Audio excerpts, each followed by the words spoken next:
안녕하세요. 이제 금방 영광스럽게 소개받은 최홍재라고 합니다. 감사합니다.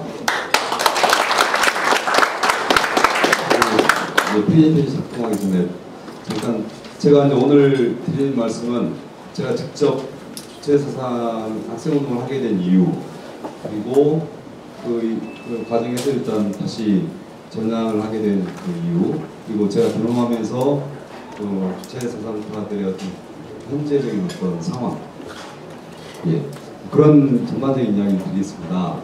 있는 그대로 제가 경험한 바, 제가 보고 들은 바 그대로 얘기를 할 텐데요.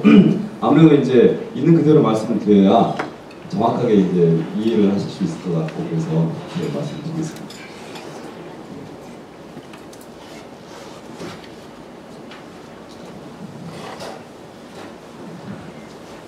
큰아들, 성혜림 씨의 아들이죠. 큰아들이고, 첫 번째 부인이고, 세 번째 부인 고영이의 아들들입니다.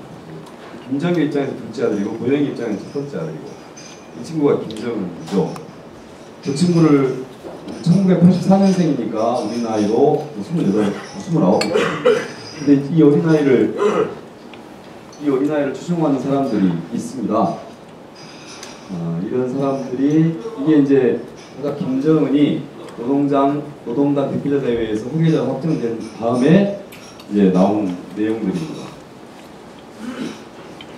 근데 애초에 이 종북이라는 말이 최근에 굉장히 많이 쓰여지고 있는데, 이 종북이라는 말을 최초에 쓴 데가 어딜까요? 조선일보 썼을까요? 민노당 첫단 과정에서 불거집니다. 민노당을 분단 과정에서. 민노당 맞아요. 민노당 분단 과정에서요. 네. 2008년도에 2008년도에 했던 것보다 훨씬 이전에 사용했습니다. 그리고 저희들이 이제 그 민영당 재건 세력들한테도 얘기할 때도 종북이라는 말을 저희들이 쓴 것도 아니었습니다.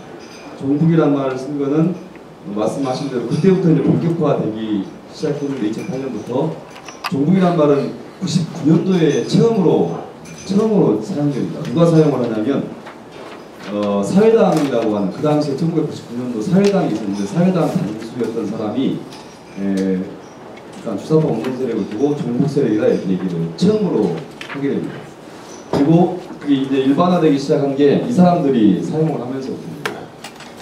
좀 눈에 익숙한 사람이 김근건입니다.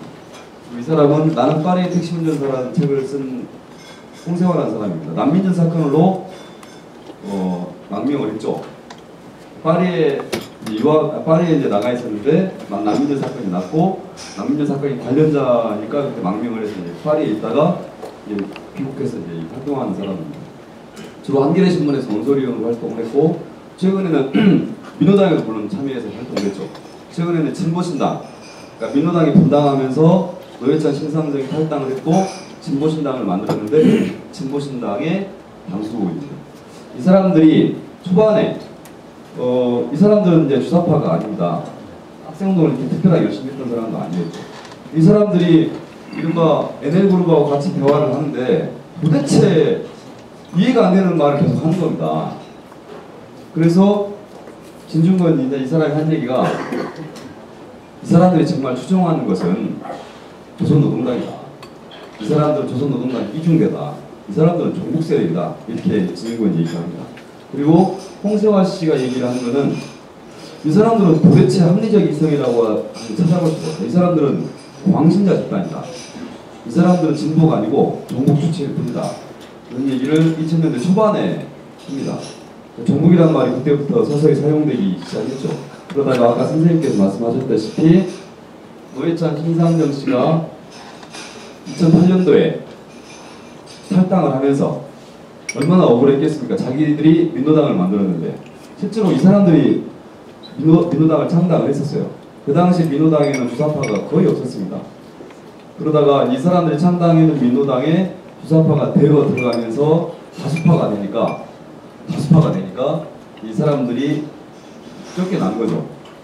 쫓겨나면서 한 얘기가 60의 사건, 핵실험에 대한 태도, 북한 인권에 대한 문제, 코리아 연방제를 주장하는 그들은 독립주의자다.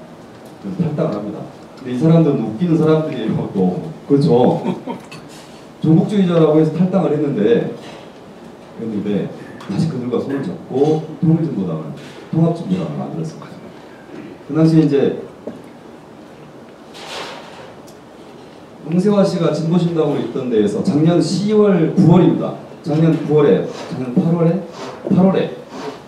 진보신당 대의원 대회에서 민노당과 합당 여부를 놓고 대의원 투표를 했습니다. 그때 진보신당 대의원들이 협상파들한테, 그러니까 민노당과 협상을 하겠죠. 통합을 해야 되니까 협상파들한테 요구한 것은 수령 3대 세습을 반대한다. 이걸 반드시 합의하고 와라. 수령 3대 세습을 반대한다고 합의해 오면 민노당과 다시 합당할 수 있다. 이렇게 얘기를 합니다. 협상파들이 이제 종북파들하고 협상을 하는데 종북파들이 절대 협의를 안 해줬죠. 어떻게 협의를 했냐면 수령 3대 세습을 반대하는 의견을 존중하고 이렇게 나옵니다. 자기들이 그렇게 동의한다는 게 아니고 존중하고 합당하자 이렇게 해서 이제 합의가 되는데 이 합의를 홍세화 씨가 이끄는 진보신당 대의원들이 부결시킵니다. 부결시켰는데 이제 이 노회찬 심상정 씨는 탈당을 해버리고 손을 잡고 통합진보당을 만들죠. 그래서 이 사람들은 자기들이 종북주의자라고 얘기한 사람들과 손을 잡고 통합진보당을 만들었습니다. 책임도 있죠. 요즘 얘기 많이 나오고 있는 이석기, 김재현, 그리고요 이 사람은 이상규라는 사람입니다. 자, 이 사람들이 이제 종북 세력 종북 의원인데요. 이석기 씨는 조금 이따가 설명할 때 김용환 씨가 91년도에 민족민주혁명당을 창당을 합니다. 지하당이죠. 민족민주혁명당을 창당하고 민혁당 중앙위원이 3명이 있었습니다. 김용환, 하영호, 박모 씨 세 사람이 중앙위원이었고 그 밑에 진혁위원장이 있습니까? 도당위원장이죠. 남로당으로 따지면 서울도당위원장, 전라도 도당위원장 뭐 이런 사람들입니다. 이때 이석기 이 사람은 그 민혁당에서 경기남부 위원장을 맡습니다. 그리고 이상규 이 사람은 수도남부를 맡습니다. 근데 이 당시에 이 경기남부가 더 중요했고 수도남부는 그러니까 서울 한강 이남 쪽이었었습니다. 그러니까 이제 권력 서열로 본다면 4위 내지는 5위 정도 되는 사람이었습니다. 민혁당에서 핵심이죠. 민혁당 지하당에서 핵심이 되는 사람입니다. 4위, 4, 5위 정도 되는 사람입니다. 이 이상규 씨는 관악을에서 이정희 씨가 물러난 다음에 관악을에서 당선됐죠. 당선됐습니다. 김재현 이 친구는 좀 젊은 친구인데 민혁당과는 관련이 없습니다만 한대련 집행위원장을 했었습니다. 한대련은 전대협 한총련으로 연결되는 최근의 학생운동 단체이자 학생운동 조직이자 주사파가 이끄는 조직입니다. 이 세 사람들 외에도 이제 여러 사람들이 있습니다. 현재 통합진보당의 13명의 의원 중에 확실하게 종북 세력은 6명이고요. 종북 세력이 추천해서 비례대표 의원이 된 사람은 정진우, 김재남 이런 사람들입니다. 종북 세력이라고 보면 될 것 같고 나머지 5명은 모호한 사람, 아까 같이 이제 노회찬 심상정 그것처럼 모호한 그런 이중적인 어떤 태도를 보이는 사람들이라고 보시면 되겠습니다. 자 이제